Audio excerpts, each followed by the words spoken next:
figure, I did this yesterday, I'm going to take advantage of this and get the first question to you myself since I've got you here. Something that I've always been curious about. $6 Million Man. You had Peter Breck on from Big Valley. I've always wondered, was there ever any talk of any of the other Big Valley stars appearing, like Barbara Stanwyck or Linda Evans? Well, first of all, thank you all for coming. Hello to everyone. Thanks for being such great fans over the years for many shows. Peter Breck was on the show, yeah. Of course, you have to understand that when I started in the Big Valley, Barbara Stanwyck was, you behave yourself. Barbara Stanwyck was 60 years old, so it was many years after that that I started the $6 Million Man, so obviously she was, wasn't working much anymore at that time. And of course Linda Evans was busy with, I think maybe Dynasty and a few other series of her own, so she didn't really need to work. So, shall we get the questions started here? Who would like to, okay, we have a mic over here.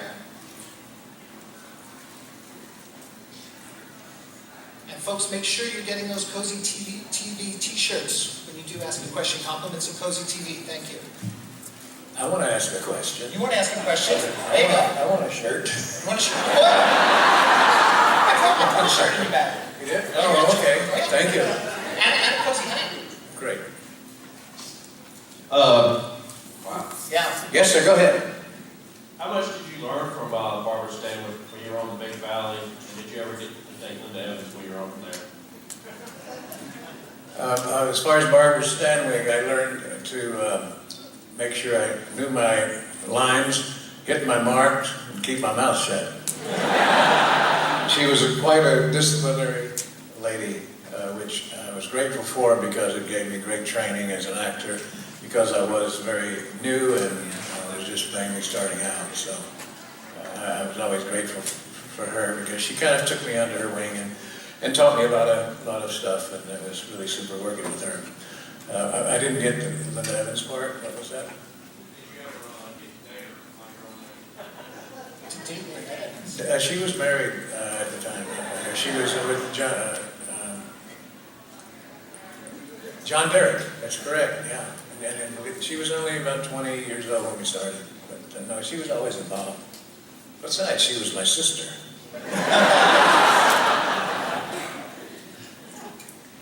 Question on this side? Of the many roles that you played, can you tell us which ones you enjoyed the most? Well, of about out of 7 series, I probably the Fall Guy, because it was more in tune with my actual sense of humor character, and I had more fun doing it. 6 Mil was very tedious, and a lot of running, and a lot of, well, you know, a lot of electronics and wires and stuff, and scientific. And Fall Guy was very loose and fun, and we had great guest stars, and just had a lot more fun doing it. Thank you. You also had, more control in that regard. You were directing a lot more episodes there. Well, I was able to lend an ear to a voice to casting and directors who was hired and things like that, and some script changes and things. So it was just it was a lot of work, but it was just a lot of fun to do, and I had a great cast. We all got along well. Okay. Next question. Well, howdy, I didn't know there'd be so many questions possibly about the Big Valley, but do you have any stories or anything else you'd like to share about the cast? You've already shared about Barbara Stanwyck, about Peter Breck.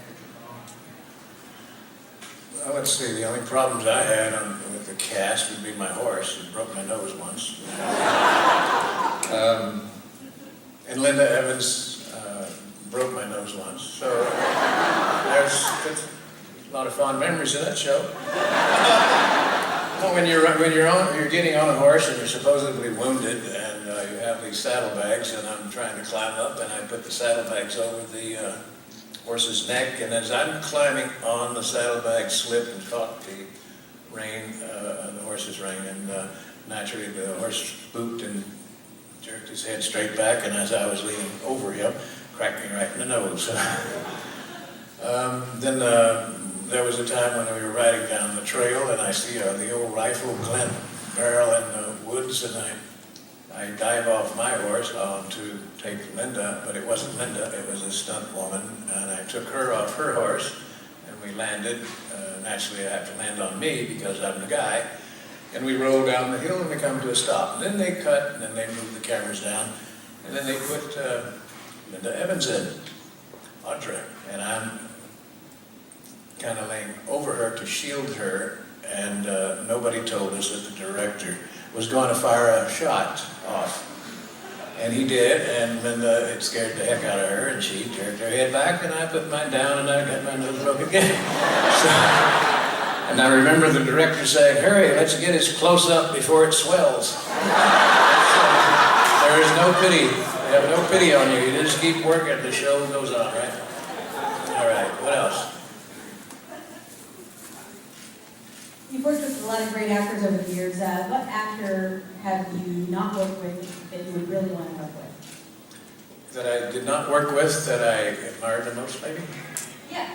Well, there was a few, but two of the most that I really admired, and luckily I got to be close friends with, were Steve McQueen and Paul Newman, who both I kind of idolized too, you know, like everybody else out there.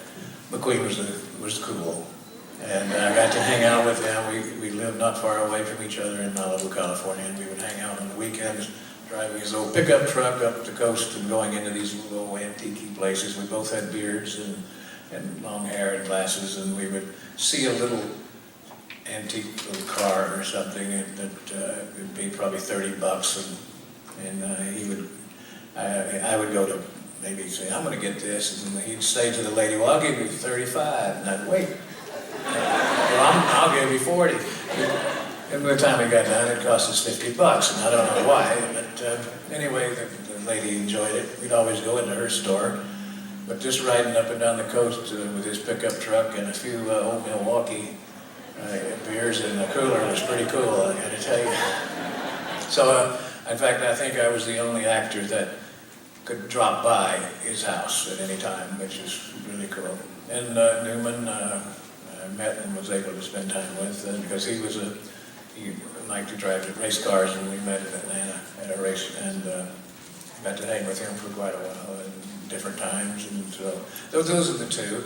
As far as some that I've worked with, well, first my hero was Roy Rogers, and I had Roy Rogers on the Fall Guy, as I did many other old Western stars. But you know, people grow up watching Steve Austin. Well, I idolized Roy Rogers, and because you know, let's face it, back in the 50s, 40s, 50s, all there was Westerns. I mean, there was 29, 30 Westerns on the air, on the networks, and we only had 3 networks, so you didn't have much choice. So I got to work with Roy, and I was so happy and excited. And we had this scene where we run out of the saloon, and we run to jump on our horses and chase after these bad guys who took off in a Jeep. And I don't understand that, but I don't know how we ever thought of it, but we did. But when we ran out and jumped on our horses, I always kind of tend to, as a habit from Big Valley, when I would get on my horse, I'd look to make sure that Peter Breck was on his horse, and especially Richard Long, because Richard hated horses, and if one horse moves out, they're all going to move, and we didn't want the horse moving on Richard Long because it might not be on yet. So I was watching Roy out of the corner of my eye, and as I swung up, I saw him, and he didn't make it up. And so they said, "Cut," and he looks over at me, and he says, "I'm sorry, Lee." He says, "I think my spring is sprung." And I said, "It's okay, Roy." So we did it again. He had his 6 guns on. If you ever had a gun on your hip, you put 2 of them on there, and they were real 6-shooters, you know, and they're very heavy. Plus you got your boots and your tight jeans and all that. It's kind of tough getting on a horse. So we got on it, and then we were going right out of town, and I look over, and chasing the bad guys with Roy Rogers, and that was it. That was heaven. It was great. There were a few other actors that I admired, and some of them, you know, were kind of rough actors, which I liked. Robert Mitchum I was able to do a film with, and of course Richard Burton did A Fall Guy, and that was kind of nerve-wracking, because here's a man who'd done all this Shakespeare and all this stuff, and was a very famous actor, and my first scene with him I was a little nervous, but it you know, it turned out he was just a gracious man, and it all went well. But you know, even starting out with Barbara Stanwyck, I know some of the young people here would not remember Barbara Stanwyck, but she was a huge star. You won't believe another story if you got time. My first film I ever did, a piece of film period, I think, was a movie in black and white with a director named William Castle, who was kind of like the Hitchcock era of his day. And it was a black and white movie, and my scene was I was in a bar, sitting at a table with a jukebox, a country bar with a jukebox playing so loud that we didn't have any dialogue, I didn't have any lines. So they go action, the camera's rolling, so I've got this young actress that I'm supposed to be trying to pick up. So all I could, do was just kind of mimic things like, something silly.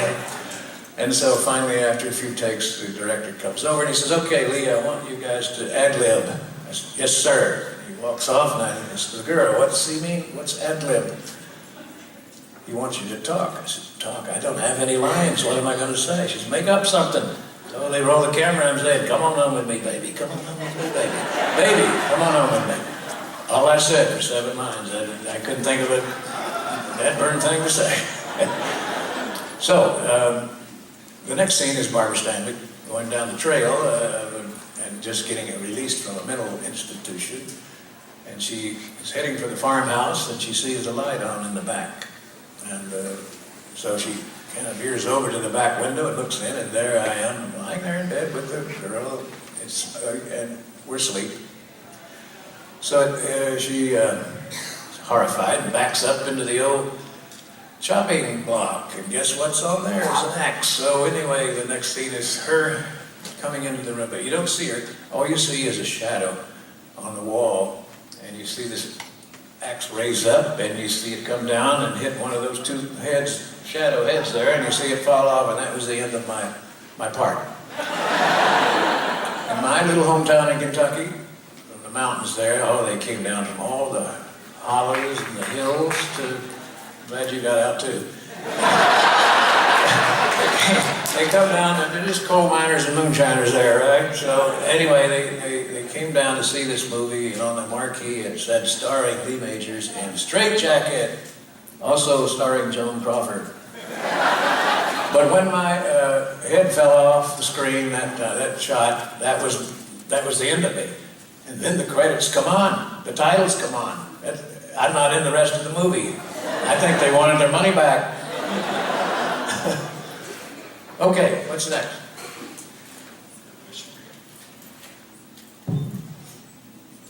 Hi, thank you for coming. Thank you. I really love the Big Valley, and Heath Barkley was my first TV boyfriend. Thank you. But what I wanted to ask you about was the show Raven, and I really enjoyed that show, and I just wondered if you talk about it a little bit and what happened to it, why it didn't last very long.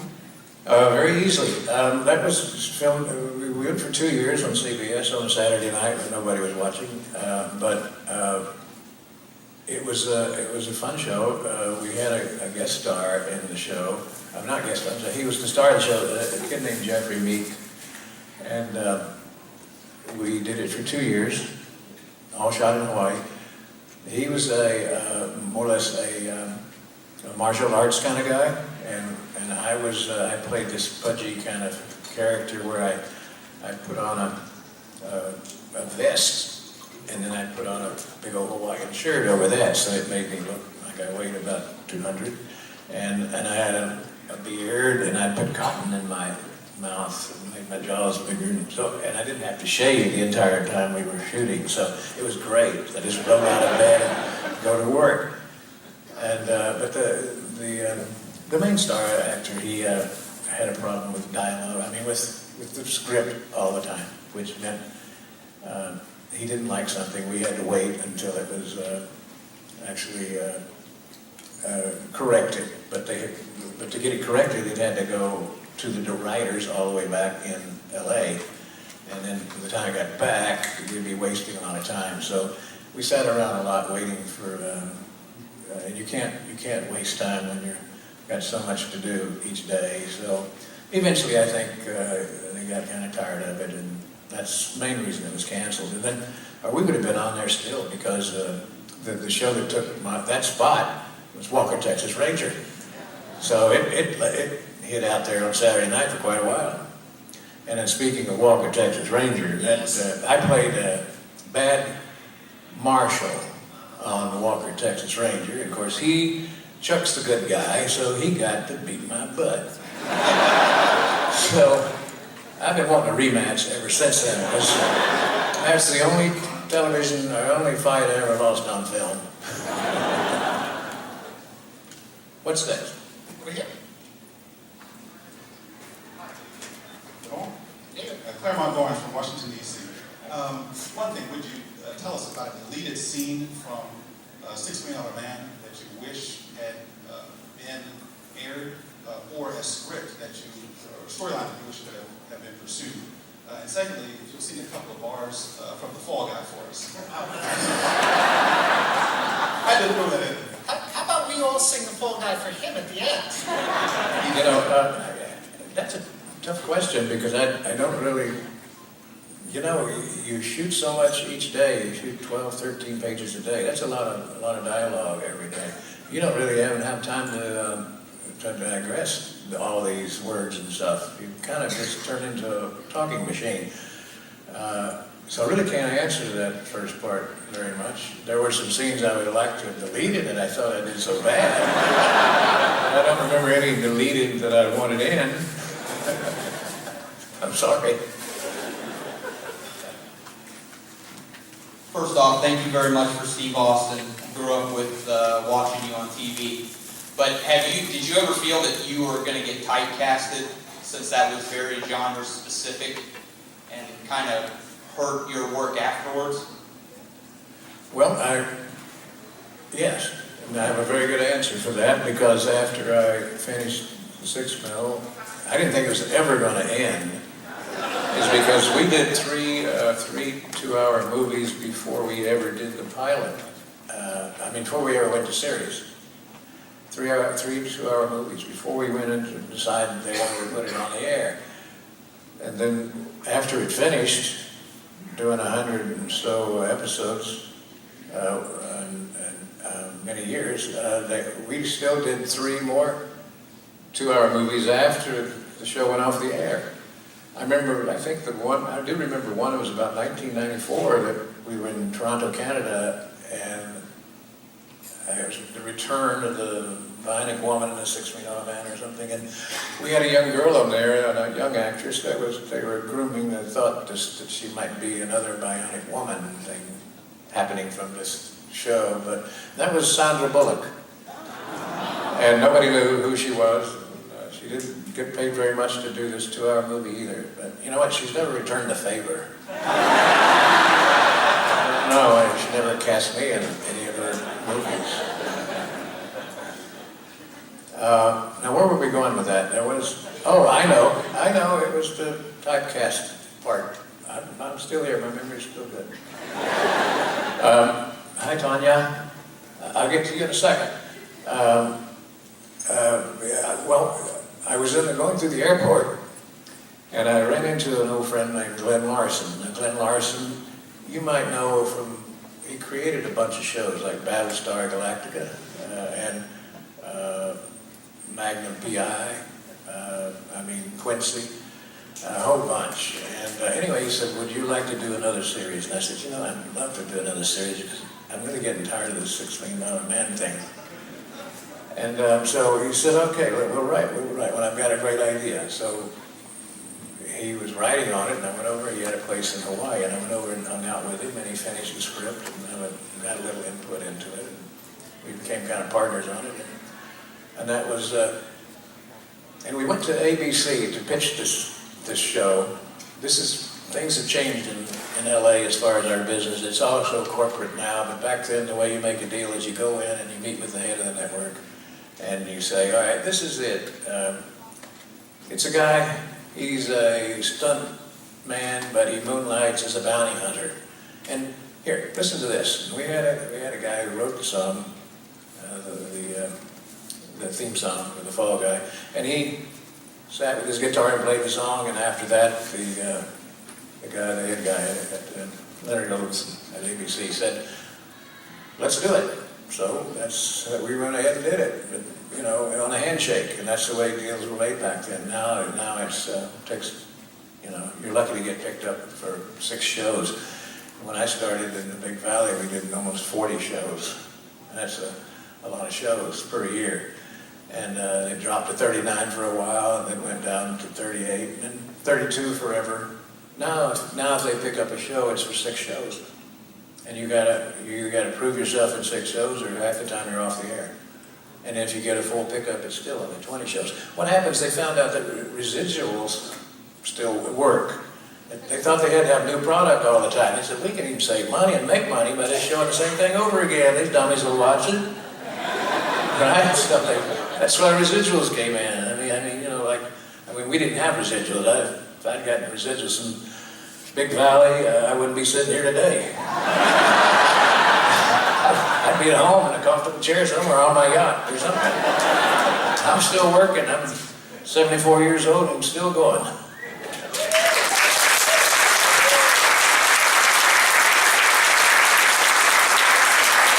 There's a lady I recognized in the crowd there. I didn't know. I just got when you were there. Tanya is my friend, and she's from Alabama.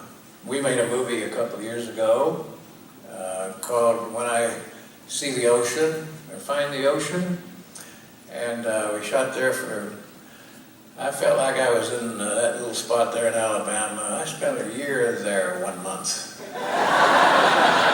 Actually, it was about 3 months, but I enjoyed it, and it's getting a great distribution now, and that's been a few years back, but it's now getting a release and another release, so that's pretty good, especially in foreign countries. And Tanya, stand up, Tanya, come on. Tanya's from there. Anyway, we have another film that we're trying to get going on Bonnie and Clyde, and not necessarily a remake, but a remake with a different vision, and she's getting close, and when she gets close, I'll be there. I'm not playing Bonnie or Clyde, but I'll be the old warden. All right, next. Lee, hello. Mr. Majors, great to see you. Thank you. My wife and I really enjoyed seeing you this past year on Dallas, where you were really, really good in a guest starring role. Can you tell us a little bit about shooting that, as well as if you might be coming back? Well, here's a little story of how that happened. I was a neighbor, kind of Larry Hagman's in LA, in Malibu area, for many years, and when he was originally doing the show in the 80s, and I was doing probably 6 mil, and but we saw each other on the weekends, and we hang out and have a few beers, but we never talked shop or anything, because I didn't have time to watch his show, and he didn't have time to watch mine, so we never talked about that. We never had a chance to work together, but last year, I'd see Larry every now and then he told me that he was doing Dallas, and I remember he finished the first year, and then he called me and he said, Lee, they picked us up for another season. He was so excited, and for 20 shows. I said, that's great. God bless you. And he said, we'd love for you to do one. And I said, if it happens, I'd be there. So I kept getting a text every now and then as they were into that second season. And I got one around just in October, I think, and it said, I'm working on it. I didn't know what that meant, but I figured maybe he was still working on getting me a show or something, a guest spot. Anyway, come November, he, kind of the day after Thanksgiving, around that time, he passed away. And so I went to the memorial at South Fork. There is a South Fork, and it's in Dallas. They shoot it in Dallas. And so I ran into the cast and some of the producers, and one of the producers did mention that Larry had mentioned my name several times. So anyway, about a month after that, I did get a call asking me if I would be willing to do some episodes, and I said I sure would. So I did three of the last 4 episodes of last year, and when I did the first one, I had never met Linda Gray, and she was very charming, and most of my scenes were with her, and she was just wonderful to work with. She still looks great, gracious lady. And yet walking by my trailer, you know, they still have his trailer there with his name on the door, and then on the set they have a chair, Larry Hagman's chair, and so he was still reverend, and his spirit was there throughout the end of all those shows. I could see that they really missed it, and we all did. So here's the main thing: if you don't get killed off, they don't shoot you, or you're still alive at the end of the season, you got a good chance of coming back. You never know on that show.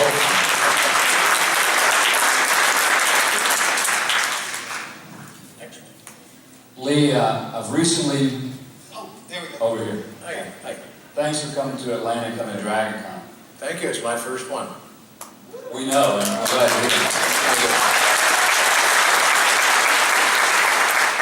Recently, I've been watching the DVDs, and as I go back and relive my childhood and watch Steve Austin. Steve Austin was a lot more than just the sound effects and jumping off buildings and running fast. Steve Austin was a good guy.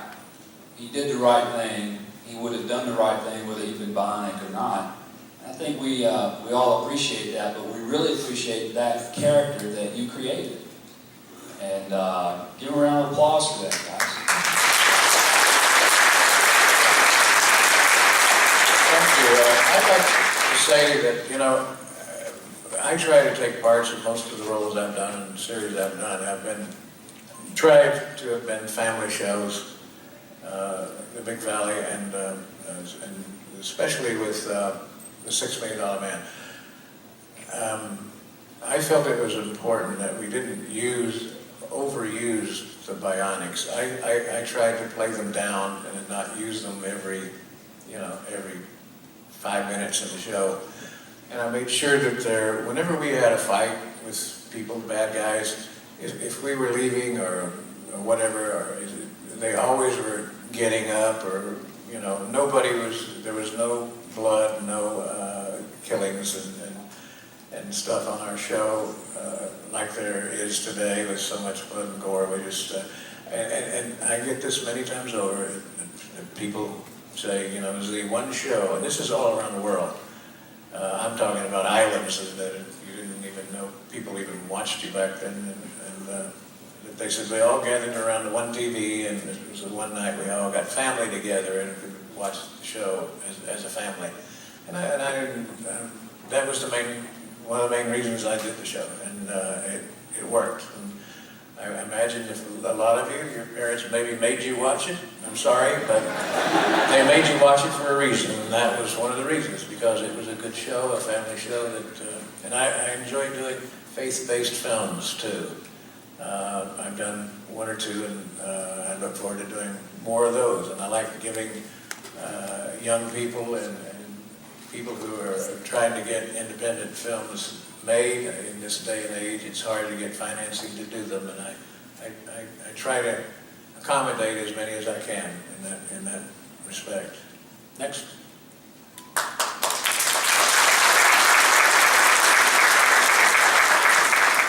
Hello, sir.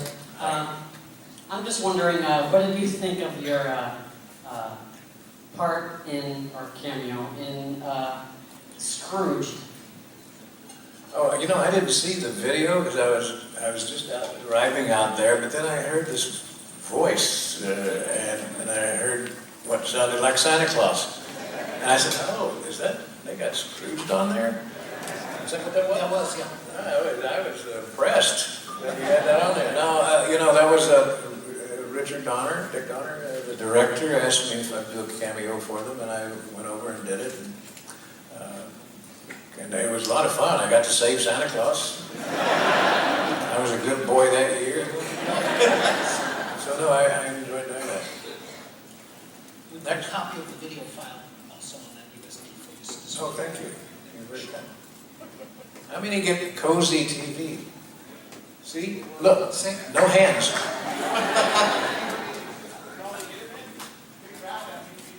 Big Valley, I think, too. So you gotta figure that out, Well, I know they're trying to expand on it. I know that because it's an NBC station. I actually am curious about one thing. The Fall Guy is why we don't see more of that. Like, Hulu was showing the first season streaming, but we don't seem to have more of the Fall Guy, DVDs. Or I think only 3 seasons came out, or 2 seasons. That was it, I think.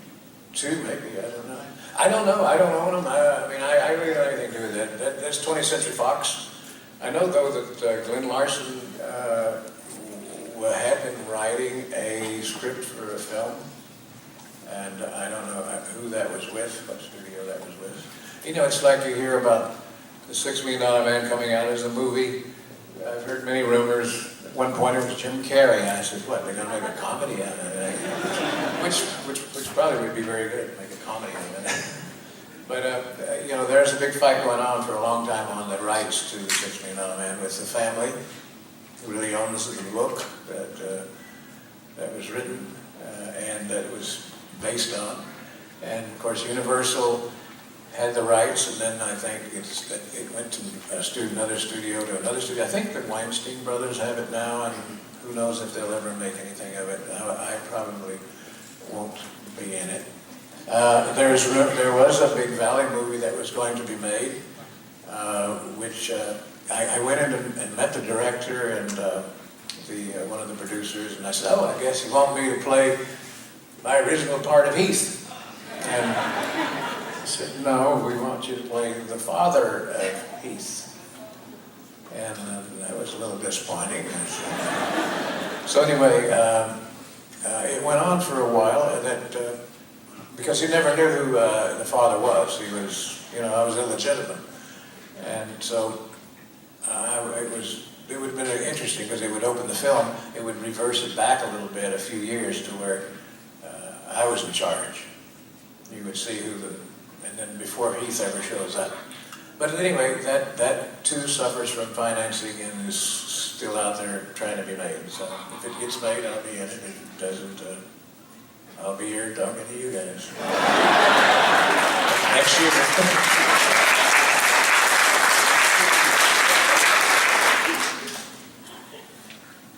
Are there any roles that you regret, either because you took them or because you didn't take them? Well, there's one that I always refer to as when I was first in LA. I was doing the Big Valley, correct? And then about 1967, 68, I had gotten a film because I had met with the director, the producers, and the writer at their house with my agent, and we were negotiating a 3-picture deal to do this film and 2 more.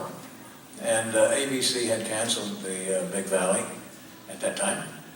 And so I was very happy. I thought I was going to get to do this role, but ABC changed their mind and picked up the Big Valley for another season. And my agent couldn't get me out of the contract, or they wouldn't allow me to do the film because of my obligation to the series. So they went and they casted another young guy named John Voight, and that was Midnight Cowboy, which became an Oscar-nominated film, which would have been interesting to do.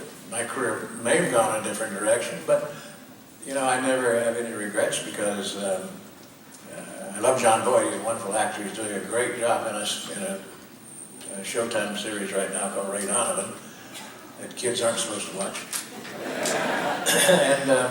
But anyway, as an actor, you want to work.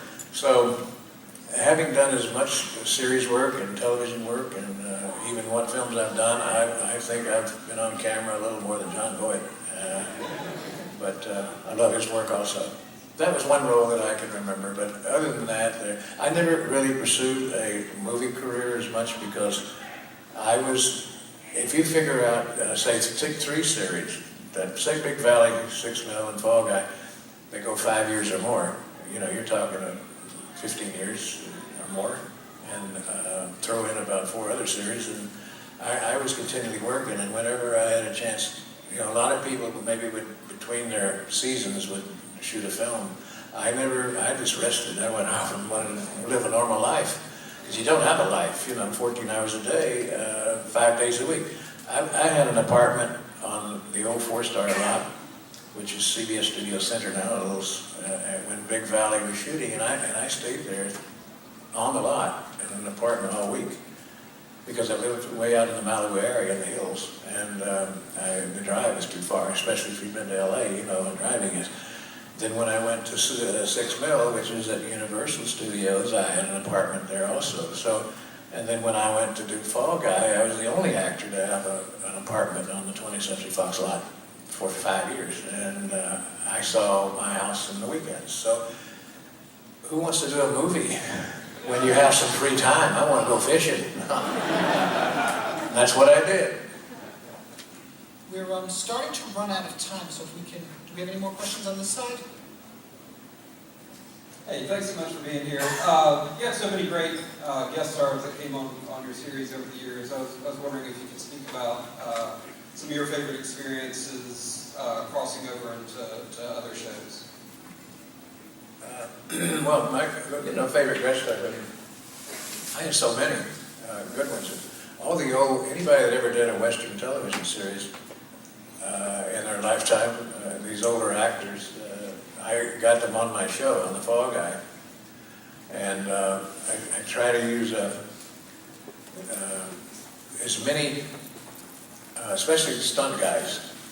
My theory was this is a stunt show, it's about a stuntman, so I want to use everybody. I told them at the beginning, I want to say every stuntman there is in the business on my show, before the show ends. Even drug a couple out of the old age home that loved it. They went down to the Olympic Auditorium where we were doing a little scene near a boxing arena, and I said, just stand right there, hold this big old thing of a bunch of popcorn. I'm going to come by. The guy was about 80. I'm going to come by and I'm just going to nudge you a little and let the popcorn go. He said, okay. So I did, and he dropped that popcorn, and he got his check, and he was so excited to be able to still work. And I used them, all of them. Some that had gotten hurt in stunt work and had some disabilities, we got them in too. So it's a pleasure to use all those brave guys, because I know I did probably 80-90% of my stunts, and I wish I knew what a stuntman was earlier in my career when I started. Okay, next. See, 2 more over here, we'll finish up with you 2 folks. I'm really enjoying Raising Hope, and you and Shirley Jones look like you're having a blast. I was wondering if you're going to be in the next season, and if there's any stories that you can share from on set, because it feels like that would be that kind of show where everybody would be. Yeah, Raising Hope, yeah. In fact, I'm going back there I don't know, it's next month or the month after to do another Raising Hope, yeah, for sure. When they first contacted me to play the father of Garrett Dillon Hunt, who's the star of the show, and Martha Plimpton is on it, and a really weird one. What's her? Oh, Cloris Leachman. If you've ever seen Cloris Leachman, I worked with her in the Big Valley. She did a Big Valley. I worked with her several times over my career, and she's out there. And she's a lot of fun, but she's out there, and she plays great characters. But I love doing that show, and I'll be back on that one for sure. Mr. Majors, thank you for coming. Thank you. I'm a research professor, and I work in the field of prosthetics. And we'd love to call it bionics, except that somebody already had that trademark for a product. but I want to tell you how much inspiration we got from the role of Steve Austin. 35 years ago, the field didn't exist, and we had to invent it. And it's absolutely wonderful. Many of my colleagues say how much they were influenced, and it's just a wonderful inspiration. And I want to thank you, because I work because of that. Oh, good. So thank you very much. No, thank you for that comment, because it's been amazing what's happened in that field, and I get a great thrill out of seeing all the new stuff that keeps coming out, and a lot of it was because of that show, especially for our heroes coming home, our wounded soldiers that get great use out of all these prosthetics, and it's wonderful, and I think we all should say prayers for them and just keep it in our hearts.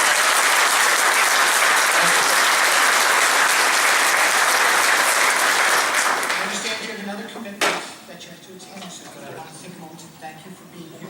We do all appreciate it. Ladies and gentlemen, a round of applause for Mr. Nick Mason. Y'all can sing now.